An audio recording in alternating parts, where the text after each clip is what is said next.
नमस्कार, मैं शिक्षा मिश्रा मध्य प्रदेश के सुप्रभात न्यूज में आपका स्वागत करती हूँ। दोस्तों, मध्य प्रदेश की तमाम फटाफट खबरों को जानने के लिए हमारे चैनल को सब्सक्राइब जरूर करें। साथ ही कमेंट सेक्शन में जरूर बताएं कि आप मध्य प्रदेश के किस जिले से हमारे न्यूज को देख रहे हैं। तो चलिए शुरू करते हैं खबरों को, जानते हैं आज के मुख्य समाचार। एमपी के मुख्यमंत्री की 2 गड़बड़ी की खबर मिलते विभाग की बत्ती जल जानी चाहिए। अव्यवस्था, गड़बड़ी और लेन देन की खबरों पर विभागीय प्रमुखों की चुप्पी से नाराज मुख्यमंत्री शिवराज सिंह चौहान ने मंत्रियों से 2 कहा कि बात किसी भी विभाग की हो, ऐसी खबर आए तो तुरंत बत्ती जल जानी चाहिए, यानी सचेत व सक्रिय हो जाना चाहिए। यह काम अकेले मेरा या जनसंपर्क विभाग का नहीं है। अगर कोई खबर छपी तो हमें क्या लेना देना, मुख्यमंत्री जाने, यह भाव नहीं चलेगा। कोई खबर छपी है तो आपकी ड्यूटी है, आप बताइए कि यह सूचना गलत है और सही है तो एक्शन लीजिए। इंटरनेट मीडिया पर पूरी ताकत के साथ खंडन करो, नहीं तो मैं कार्रवाई करूंगा। छोटी छोटी चीज़ों के लिए कई बार मुझे प्रयास करने पड़ते हैं, कुछ भी अनदेखा नहीं रहना चाहिए। मध्य प्रदेश में 3 नवंबर से प्रारंभ होगी भारत जोड़ो यात्राएं। कांग्रेस के पूर्व अध्यक्ष राहुल गांधी की भारत जोड़ो यात्रा में शामिल होने के लिए मध्य प्रदेश में 17 उप यात्राएं निकाली जाएंगी। इसकी शुरुआत 3 नवंबर को होगी। ये सभी उप यात्राएं अलग अलग जिलों में भारत जोड़ो यात्रा में शामिल होंगी। इसकी तैयारियों को लेकर पूर्व नेता प्रतिपक्ष अजय सिंह ने शुक्रवार को प्रदेश कांग्रेस कार्यालय में वरिष्ठ पदाधिकारियों के साथ बैठक की।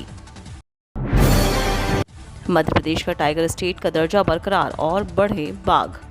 प्रदेश में बाघ गणना का 4था चरण पूरा हो गया और 3 चरण की गणना के बाद ही मध्य प्रदेश में 150 बाघों के बढ़ने की जानकारी के बाद मध्य प्रदेश के टाइगर स्टेट का दर्जा बरकरार रहने के संकेत मिल गए हैं। गणना का ब्यौरा भारतीय वन्य जीव संस्थान देहरादून को भेज दिया है। अब भारत सरकार बाघ आकलन 2022 के परिणामों की घोषणा करेगी।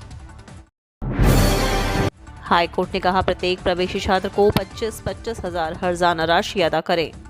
हाईकोर्ट ने अवैध रूप से प्रवेश देने के रवैये को आड़े हाथों लिया। इसी के साथ Narmada institute of paramedical sciences Dindori व एमपी पैरामेडिकल काउंसिल को कड़ी फटकार लगाई। प्रशासनिक न्यायाधीश शील नागू व न्यायमूर्ति वीरेंद्र सिंह की युगल पीठ ने अपनी तल्ख टिप्पणी में कहा कि अवैध रूप से प्रवेश देने से छात्रों का भविष्य खतरे में पड़ गया।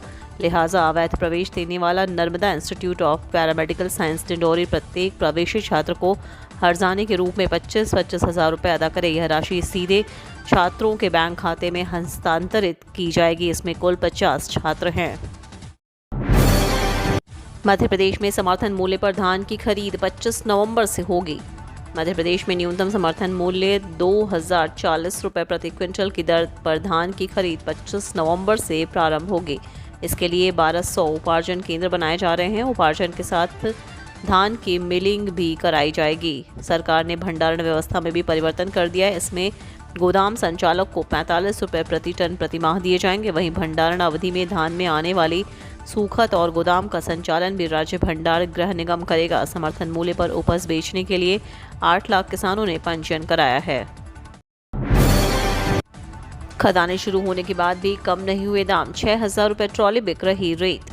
प्रदेश की खदानों से रेत खनन शुरू हुए 28 दिन बीत गए पर उसके दाम में कमी नहीं आ रही है। भोपाल में अब भी 700 घन फीट रेत का डंपर 42,000 रुपये में आ रहा है, जबकि एक ट्रॉली रेत 6,000 रुपये में बेची जा रही है। वर्षा काल में भी लगभग यही भाव थे।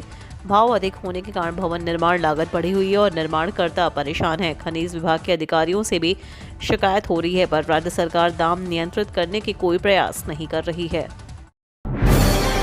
सीएम शिवराज बोले गड़बड़ होने पर दोषी तत्काल होंगे दंडित। 104 पर कार्रवाई, 26 बाहर। सीएम शिवराज सिंह चौहान ने कहा कि भ्रष्टाचार के प्रति राज्य शासन की जीरो टॉलरेंस की नीति है। भ्रष्टाचार के मामलों में त्वरित कार्यवाही की जा रही है। जहां गड़बड़ी होगी वहां दोषियों को तत्काल दंडित किया जाएगा। महिला बाल विकास विभाग में 104 लोगों पर कार्रवाई की गई और 26 को नौकरी से बाहर किया गया। जनता को राहत देने के लिए स्वच्छ प्रशासनिक व्यवस्था का क्रियान्वयन सुनिश्चित करना हमारा दायित्व है। मैदानी पोस्टिंग में कर्मठ और संवेदनशील अधिकारी कर्मचारियों को प्राथमिकता दी जाएगी। मध्य प्रदेश में नवंबर की शुरुआत में ठंड बढ़ने के आसार। वर्तमान में पश्चिम मध्य प्रदेश पर प्रति चक्रवात बना रहने के कारण तापमान में मामूली उतार चढ़ाव का सिलसिला जारी है। मौसम वैज्ञानिकों के मुताबिक 2 दिन बाद एक पश्चिमी विक्षोभ के उत्तर भारत की तरफ आने की संभावना है। इसके प्रभाव से उत्तर भारत के पहाड़ों पर एक बार फिर बर्फबारी होगी। हवा का रुख उत्तरी होते हुए नवंबर की शुरुआत में अच्छी सर्दी शुरू होने के आसार हैं। उधर शुक्रवार को प्रदेश में सबसे कम 12 डिग्री सेल्सियस मंडला में दर्ज किया गया। राशन कार्ड धारकों के लिए एक और बड़ी खुशखबरी। सरकार राशन कार्ड धारकों को नई नई सुविधाएं देती रहती है। अब सरकार ने अंत्योदय कार्ड धारकों की सेहत का ध्यान रखते हुए सभी परिवारों के लिए एक और सुविधा जरूरी कर दी है। सरकार ने निर्णय लिया है कि सभी अंत्योदय कार्ड धारकों के निःशुल्क इलाज के लिए आयुष्मान कार्ड बनाए जाएंगे। मध्य प्रदेश के स्थापना दिवस पर 4% महंगाई भत्ता बढ़ाने की हो सकती है घोषणा। मध्य प्रदेश के स्थापना दिवस पर 1 नवंबर को मुख्यमंत्री शिवराज सिंह चौहान कर्मचारियों का महंगाई भत्ता 4% बढ़ाने की घोषणा कर सकते हैं। अभी कर्मचारियों को 34% की दर से महंगाई भत्ता मिल रहा है। वित्त विभाग में इसको लेकर तैयारियां प्रारंभ हो गई हैं। उल्लेखनीय है कि केंद्र सरकार ने केंद्रीय कर्मचारियों का महंगाई भत्ता 4% बढ़ाकर 38% कर दिया है। प्रदेश के कर्मचारी भी केंद्र के समान महंगाई भत्ता बढ़ाने की मांग कर रहे हैं। कोलकाता की कंपनी इंदौर में बिछाएगी मेट्रो की पटरी। इंदौर में चल रहे मेट्रो के काम में तेजी आने वाली है। यहां पिलर पर सेगमेंट लगाने का काम चल रहा है। अब इस ट्रैक पर पटरी बिछाने का ठेका भी आवंटित हो गया है।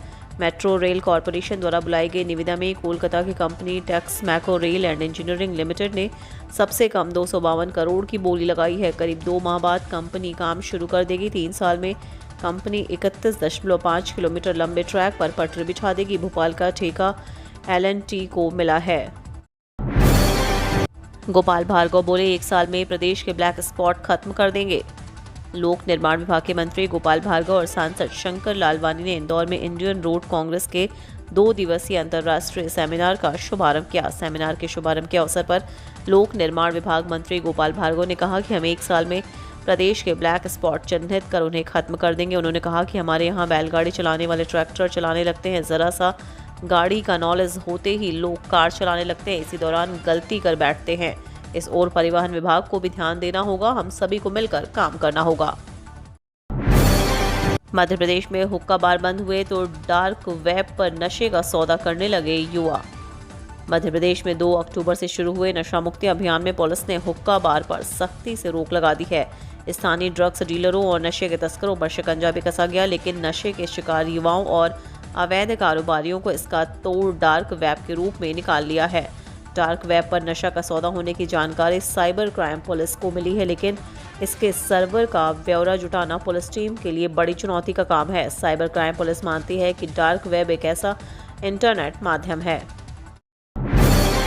उम्मीदवारों के लिए अपडेट, इन परीक्षाओं के एडमिट कार्ड जारी, ये रहेंगे नियम, विभिन्न पदों पर होगी भर्ती। Madhya Pradesh professional examination board के उम्मीदवारों के लिए अच्छी खबर है। बोर्ड ने समूह 1 उपसमूह 1 के अंतर्गत जिला वरिष्ठ उद्यान विकास अधिकारी प्रबंधक गुणवत्ता नियंत्रक कार्यपालिका पदों हेतु संयुक्त भर्ती परीक्षा और समूह 2 उपसमूह 1 के अंतर्गत ग्रामीण उद्यान विकास अधिकारी एवं सहायक गुणवत्ता नियंत्रक के पदों के लिए संयुक्त भर्ती परीक्षा 2022 के लिए एडमिट कार्ड जारी कर दिए हैं। गोपाष्टमी पर मध्य प्रदेश की गौशालाओं में होगा गौ पूजन। राज्य सरकार गोवर्धन पूजा का बृहद आयोजन करने के बाद गोपाष्टमी पर प्रदेश की सभी गौशालाओं में गो पूजन कराएगी। मध्य प्रदेश गौ संवर्धन बोर्ड कार्य परिषद के अध्यक्ष महामंडलेश्वर स्वामी अखिलेश्वर आनंद गिरी ने प्रदेश के सभी गौशाला संचालकों को गोपाष्टमी पर गौशालाओं में गो पूजन करने के निर्देश दिए हैं। उन्होंने कहा कि कार्यक्रम में गौ भक्तों और पशु प्रेमियों को आमंत्रित करें। पूजन के बाद गाय के महत्व पर केंद्रित संगोष्ठी की जाए। इनमें अनुभवी गो सेवकों, गो पालकों और विद्वान जनों को आमंत्रित करें।